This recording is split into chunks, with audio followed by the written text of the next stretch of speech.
What's up, girls? This is Matt from super-tactical.com. Today I'm going to answer a subscriber question asking to go over my USPSA limited gun, which is a Glock 24 with some mods on it.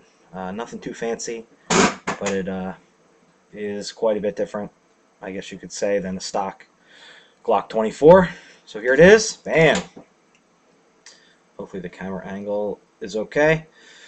So, Glock 24, 6-inch barrel. It's almost an inch longer than the standard Glock 35 or the Glock 34 that you see so much in USPSA and IDPA. I do run a KKM barrel in there. That is mostly because I believe the internet when they say you'll blow your face up and off if you shoot 40 reloads out of a stock Glock. So I drank the Kool-Aid and I bought an aftermarket barrel. The slide mods were done by Jerry M. from Jerry's Guns. I'll put a link to his email address in the description. I just had some weight taken out of there. And if you look here, a little bit of weight, a little window, doesn't go all the way through, but a little window, maybe 1/8 of an inch deep, taken out of the back.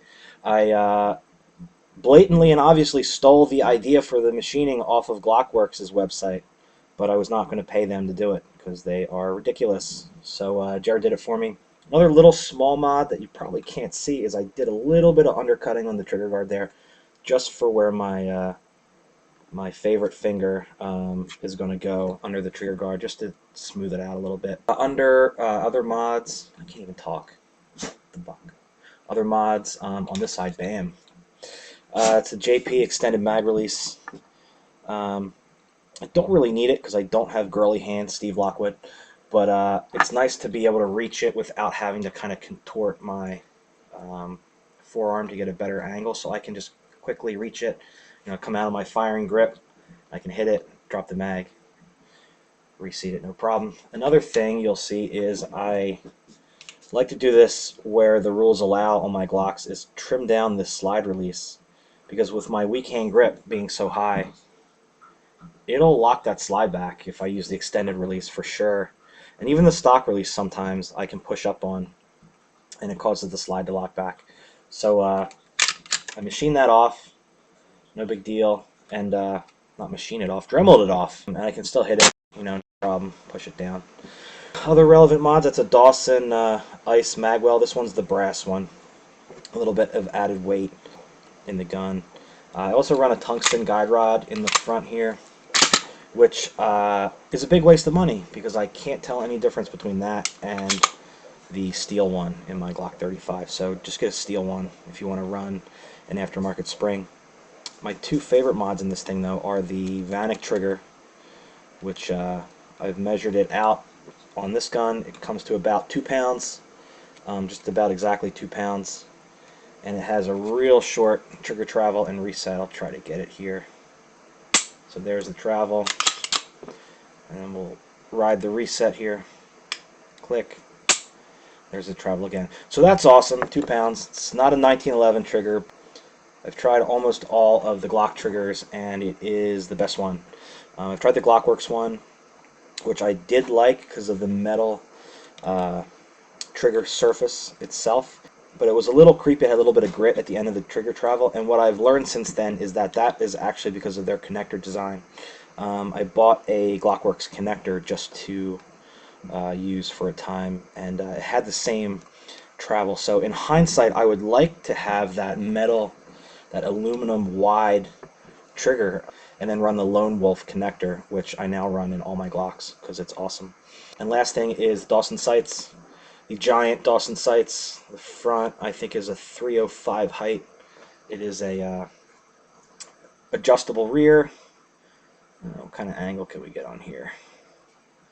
Hopefully you can see that. It's a 0.1 width, 0.100, whatever you want to call it, width front, and the standard notch, whatever that is, on the rear. I think it's a 120 or a 125 or a 115 or a 1 something, whatever. I did run a .09 front sight for a while, and I thought I liked it, but I went back to the 100, and I decided to settle on that. Now, the cool thing about this video, let me switch over. So this is my limited gun, obviously not IDPA legal because it's too long and it has slide lightning, whatever. So we'll switch to the USPSA production gun. or IDPA SSP gun. This is a Glock 35, basically stock. Has the same Dawson Sights on it. It does have a steel guide rod, which is legal in production, not in IDPA, so that comes out to get replaced with the plastic one for IDPA. It does have the light and striker spring, and I only shoot federal small pistol primer, so no problems with that. This has about 2 ounce trigger. There's a little more travel, but actually the reset on this is better than on the other gun. Try to see that here. Pull it back. Look at that. Need a new recoil spring. See that? That's the recoil spring test.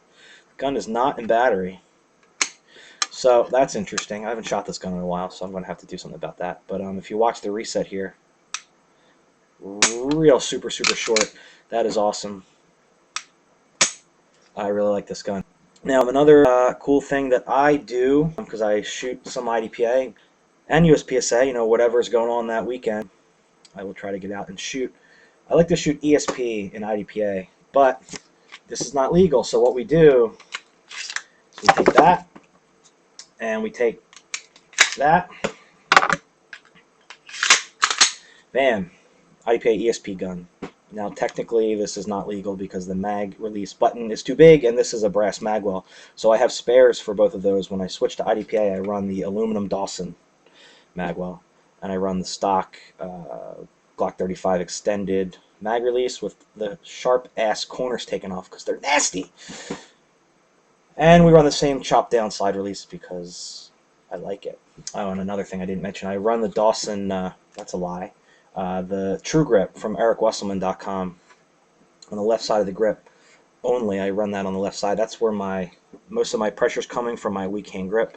I don't like to run on this side or the back because when you go for the grip in the holster, if you get a little bit of a jacked up grip, you can't slide your hand around as much.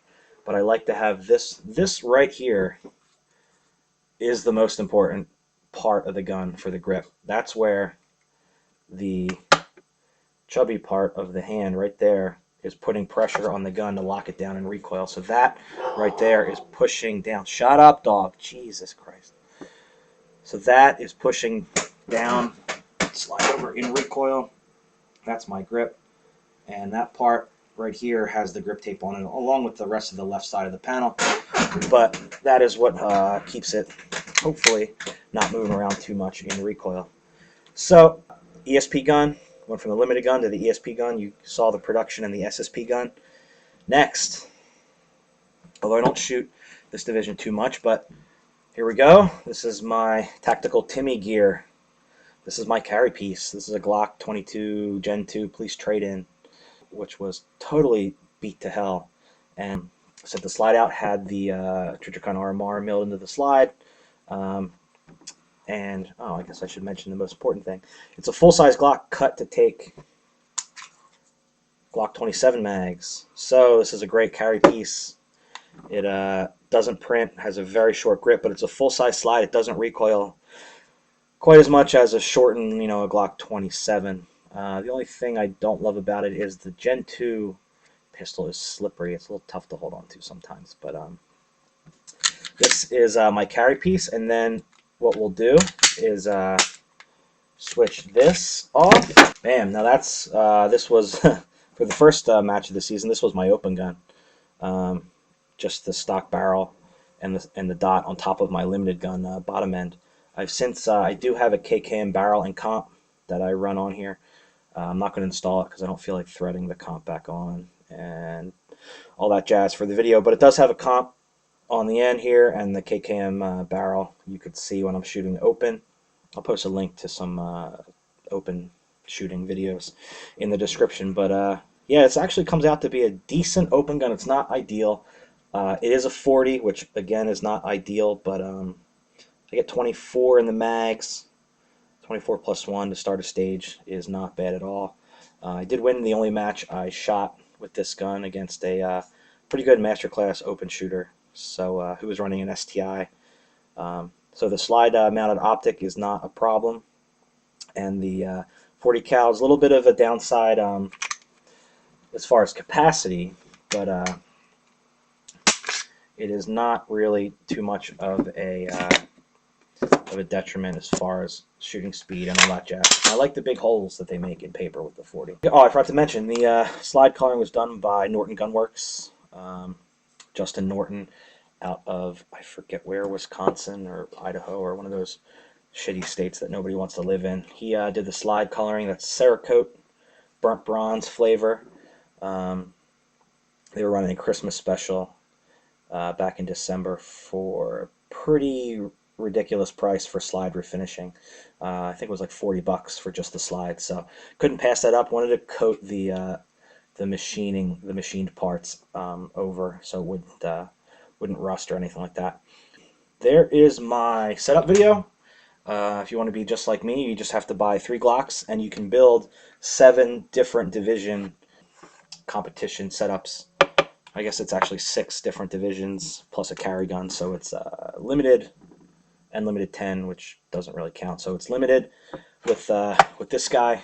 You take the stock Glock 35. This is a production and an SSP gun. Right here, production and SSP. You take this slide, put it on this bottom end. You got your ESP gun. That's what I shoot 90% of the time in IDPA. And then you have your carry piece with the goofy chopped off frame. Look at that. Who does that? Who takes a Glock and kills it on a bandsaw? So you got that for carry piece, and then you have the we have the slide with the dot milled into it. And this video has already been 13 minutes of me yapping. I'll have to edit that down because it'll bore you guys. But thanks for watching. Let me know if you have any other questions. We're going to try to do one of these question and answer videos maybe a couple times a month. Steve from Standard Deviation Arms and I are going to try to do maybe some drill videos or show some excerpts from our classes that we teach to work on some specific skills. So if you guys have any specific skills that you want to ask about, we'll try to come up with a drill that'll work on those for you. And hopefully you guys can't hear the dishwasher too much in the background. I'm going to have to do this whole thing over again. Thanks a lot. See you.